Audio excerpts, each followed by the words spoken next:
నవ్వొస్తుంది. ఈరోజు నేను ఒకటే చెప్తున్నా, అప్పీల్ చేస్తున్నా పబ్లిక్కి కూడా, దయచేసి ఒక్కసారి మీరు కూడా ఆలోచన చేయండి.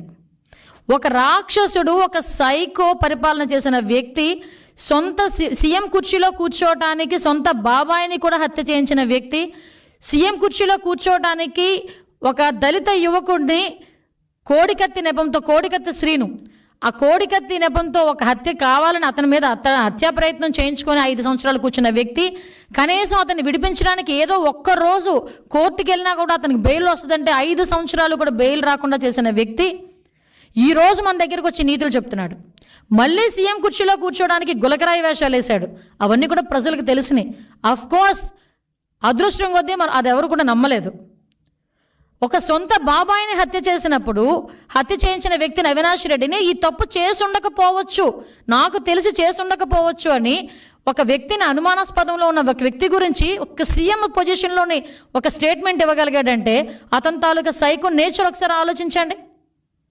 అలాంటి వ్యక్తి సొంత చెల్లి ఈరోజు నాకు న్యాయం చేయండి అని వివేకానంద రెడ్డి సొంత బాబాయ్ హత్య చేస్తే న్యాయం చేయండి అంటే 5 సంవత్సరాల్లో కనీసం ఒక స్టెప్ ఫార్వర్డ్ అవ్వలే. పాపం ఆ అమ్మాయి బయటకు వచ్చి, పాప సునీతమ్మ బయటకు వచ్చి మళ్ళీ సిబిఐ ఎంక్వైరీ వేసుకొని ఢిల్లీ చుట్టూ తిరిగి నాకు ప్రాణాపాయం ఉంది, నన్ను రక్షించండి మొర్రో అని ఢిల్లీ నడివీధుల్లో నీ రక్తం పంచుపుట్టుకుని ఒక సొంత చెల్లి మాట్లాడింది. నువ్వు ఈరోజు ఆటవిక పరిపాలన గురించోనో లేకపోతే ఇలాంటి మాటలు మాట్లాడి లా అండ్ ఆర్డర్ గురించి 45 రోజులకే స్టేట్మెంట్లు ఇస్తున్నావు, ఢిల్లీలోకి వెళ్ళి కూర్చొని ధర్నా చేస్తున్నావు. ఎస్ రా, నేను వస్తాను ఢిల్లీ. నువ్వేం చేసావు 5 సంవత్సరాల్లో, నీ 45 రోజుల్లో మేమేం చేసావు మేము చెప్పుకుంటాం.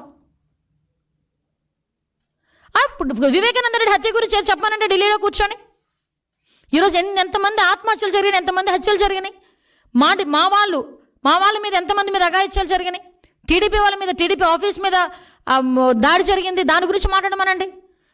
సీఎం చంద్రబాబు నాయుడు గారి ఇంటి మీద, ఎక్స్ సీఎంగా ఉండేటప్పుడు చంద్రబాబు నాయుడు గారి ఇంటి మీద దాడి జరిగింది, దాని గురించి మాట్లాడమనండి. చంద్రబాబు నాయుడు గారు అమరావతి చూడడానికి వెళ్తే రాళ్ళు విసిరితే భావస్వేచ్ఛ ప్రకటన ఆ రోజు. ఈరోజు ఆటవిక పరిపాలన. మేము ఎవరి మీద రాళ్ళు వేసామా? ఎవరి మీదనా? నువ్వు ఎప్పుడైనా రోడ్డు మీదకి వచ్చావు, నేను మాచెల్లు వినుకొండ వెళ్ళావు, నీకెవరిని అడిగించారా? ఆఖరికి మొన్న ఎవరిని ఆ పిన్నెళ్ళి అతన్ని తీసుకెళ్ళి పరామర్శించడానికి జైలుకి వెళ్ళావు, ఎవరిని అడిగించారా? ఇంతకు ముందు ఒకసారి గుర్తు చేసుకో యా బాబు, పులివెందుల ఎమ్మెల్యే, ఇంతకుముందు ఒకసారి గుర్తు తెచ్చుకో ఒకసారి. ఇవన్నీ చేసి ఈరోజు తిరిగి మా మీద ఇంకొకటి, నిన్న మొన్న సాక్షి పేపర్లో అదొక పాంప్లెట్ పేపరు, నా సాక్షి పేపర్లో ఈ వెహికల్ గురించి మాట్లాడారు, జగన్మోహన్ రెడ్డికి ఇచ్చిన వెహికల్ గురించి. అసలు జగన్మోహన్ రెడ్డి అన్న వ్యక్తి ఈరోజు పులివెందుల ఎమ్మెల్యే, కేవలం ఒక ఎక్స్ సీఎంగా ఉన్నందుకు గాను Z+ సెక్యూరిటీ ఇచ్చారు. గుర్తుపెట్టుకోయా, నీకు Z+ సెక్యూరిటీ ఇచ్చారు, టాటా సఫారీ ఇచ్చారని చెప్పి బాధపడిపోయావు. అవునులే, నీకున్న ఆస్తికి టాటా సఫారీ అంటే ఎక్కడ లెక్క ఉండదు అనుకో, అది వేరే విషయం. కానీ 2019లో నువ్వు సీఎంగా ఎక్కిన తర్వాత అప్పుడు ఎక్స్ సీఎం అయిన చంద్రబాబు నాయుడు గారికి, అప్పటికి 14 సంవత్సరాల ముఖ్యమంత్రి అయిన వ్యక్తి, అటువంటి వ్యక్తికి నువ్వు ఇచ్చింది టాటా సఫారీయే. ఈరోజు మీకు ఇచ్చింది నేను టాటా సఫారీయే. ఆ టాటా ఎలాగోలాగా గవర్నమెంట్ మీద బురద చల్లాలనే ఉద్దేశంతో ఈరోజు ఇది చేసే ప్రయత్నం ఇది. అంటే వెహికల్ కూడా సరిగా ఇవ్వలేదని ప్రజల్లో ఒక క్రియేట్ చేయడానికి నువ్వు చేసిన ఒక డ్రామా ఇది. ఆ రోజు చంద్రబాబు నాయుడు గారికి ఇంకో విషయం చెప్పనా, ఆ రోజు చంద్రబాబు నాయుడు గారికి నువ్వు ఇచ్చింది టాటా సఫారీ. ఈ రోజు కూడా ఒక సీఎంగా ఉన్న వ్యక్తి హైదరాబాద్ వెళ్ళినా, ఢిల్లీ వెళ్ళినా టాటా సఫారీ ఎక్కుతారు, బుల్లెట్ ప్రూఫ్ కారు. ఒక ఎక్స్ సీఎంగా నీకు ఒక bullet proof car Tata safari ఇచ్చారు. నీకు ఎక్కడ తక్కువ చేశారు? నీకు నచ్చలేదు. ఎందుకు నచ్చలేదు? బయట ఉన్న ప్రజల్ని కనిపించట్లేదు, నీ ఎక్స్ప్రెషన్స్ కనిపించట్లేదు, నీలో నా మహా నటుడు కనిపించట్లేదు. నువ్వు బాధపడిపోయి నువ్వు వేరే కారు ఎక్కావు. నువ్వు వేరే కారు ఎక్కినా కూడా బీపీ కార్ వెనకాతలు వచ్చింది, నీ వెనకాతలు తిరిగింది. అది ఎక్కడ కూడా ప్రోటోకాల్ కూడా వైలేట్ చేయలేదు, నీకెక్కడ కూడా సెక్యూరిటీ తగ్గించలేదు, నిన్నెక్కడ కూడా ఇబ్బంది పెట్టలేదు, నీ ఇంటి మీదకి ఎవరు దాడికి రాలేదు, నువ్వు ఎక్కడికైనా వెళ్తానంటే పోలీసులతో తాళ్ళు కట్టలేదు. సో ఎక్కడ ఆటవిక పరిపాలన జరిగిందో ఒక్కసారి నేను చర్చించుకోవాలి. ఈరోజు ఈ సిచ్యువేషన్స్ అన్నిటి గురించి కూడా నువ్వు వెళ్తున్నావు. సెక్యూరిటీ విషయంలో గురించి చూద్దాం. అసలు యాక్చువల్గా సెక్యూరిటీ రివ్యూ కమిటీ అని చెప్పి SRC అని ఒకటి ఉంటుంది, అందులోనే IB GID 2 ఉంటాయి. వాళ్ళు ఫిక్స్ చేస్తారు ఎవరికి ఎలాంటి సెక్యూరిటీ కావాలి, ఎవరికి ఎలాంటి సెక్యూరిటీ ఇవ్వాలి అనేది వాళ్ళు ఫిక్స్ చేస్తారు.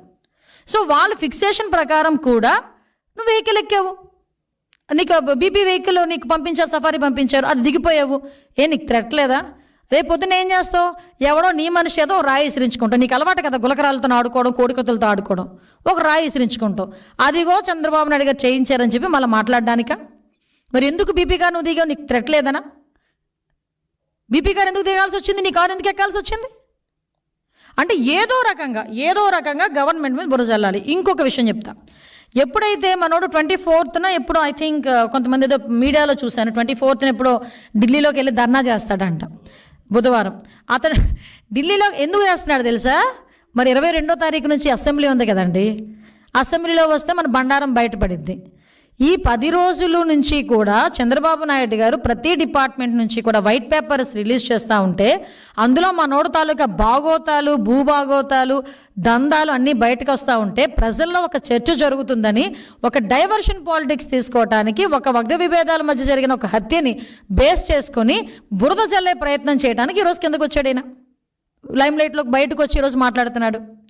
23-24లో శ్వేతపత్రం లా అండ్ ఆర్డర్ మీద, గాంజా మీద, డ్రగ్స్ మీద అసెంబ్లీలో ప్రవేశపెట్టడానికి చంద్రబాబు నాయుడు గారు ఈరోజు అసెంబ్లీలో ప్రవేశపెట్టడానికి సిద్ధపడ్డాం. నీకు దమ్ము ఉంటే ఇక్కడే ఆటవిక పరిపాలన జరిగిపోతుంది, ఇలా జరిగిపోతుంది, అలా జరిగిపోతుంది అని నువ్వు అనుకునుంటే, నిజంగా నీ మనసాక్షికి నువ్వు అనుకునుంటే దమ్ముంటే అసెంబ్లీకి రా, అసెంబ్లీలో మాట్లాడేసుకుందాం. నువ్వు వెళ్ళి ఆ రోజు వెళ్ళి అసెంబ్లీ అయిపోయిన తర్వాత కూడా ఢిల్లీకి వెళ్ళొచ్చు. అసెంబ్లీ పీరియడ్లోనే ఢిల్లీకి వెళ్ళాల్సిన అవసరం ఏం లేదు కదా. ఉన్న పట్టుమని ఉన్న 11 మందిని, నీతో కలిపి 11 మందిని కూడా ఎందుకు అటువైపు తిప్పేది? రమ్మని అసెంబ్లీకి, వాళ్ళకి అసెంబ్లీకి వెళ్ళాలి. నా దాస్తోనే కదా ఎమ్మెల్యేలకి నెగ్గేది. రమ్మని అసెంబ్లీకి కూర్చోండి. అసెంబ్లీలో చంద్రబాబు నాయుడు గారు చెప్తారు. అందులో ఒకటి అబద్ధం అని కానీ, ఒకటి నిజం లేదని కానీ ఏదైనా ఒకటి చెప్పమానండి దమ్ముంటే. నేను ఛాలెంజ్ విసురుతున్నా, రా అసెంబ్లీకి రా నీకు దమ్ముంటే. ఈరోజు నీ మీద నువ్వు ఇన్ని అబద్ధాలు మాట్లాడుతుంటే నేను ఒకటే అడుగుతున్నా, అక్కడ జగన్మోహన్ రెడ్డి అవనేయండి, వేరేవాడు ఎవడైనా అవనేయండి, గవర్నమెంట్ మీద తప్పుడు ఆరోపణలు చేస్తే కేసులు పెట్టడానికి కూడా వెనుకాడం, చట్టపరమైన చర్యలు తీసుకోవడానికి కూడా ఎట్టి పరిస్థితులను వెనుకాడం, ఎవడైనా సరే